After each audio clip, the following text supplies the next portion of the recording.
இன்று டிசம்பர் 26, 1785 அமெரிக்காவின் முதல் காது கேளாத ஆசிரியரும் அமெரிக்க காது கேளாதோர் பள்ளியை ஏற்படுத்தியவருமான லாரண்ட் கிளர்க் இன்று பிறந்தார்.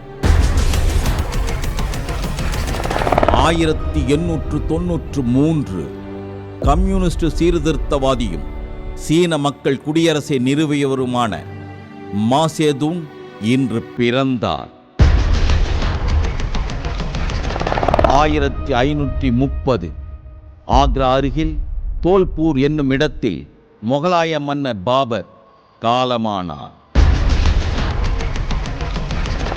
2004 இந்தோனேஷிய சுமத்ரா தீவின் அருகே கடலுக்கு அடியில் ஏற்பட்ட பயங்கர பூகம்பத்தில் சுனாமி ஆழி பேரலை ஏற்பட்டது. இதில் இந்தோனேஷியா, இலங்கை, தாய்லாந்து, இந்தியா உட்பட பல நாடுகளில் கடற்கரை கிராமங்கள் சுனாமியில் மூழ்கி லட்சக்கணக்கானோர் பலியான துயர சம்பவம் நிகழ்ந்த தினம் இன்று.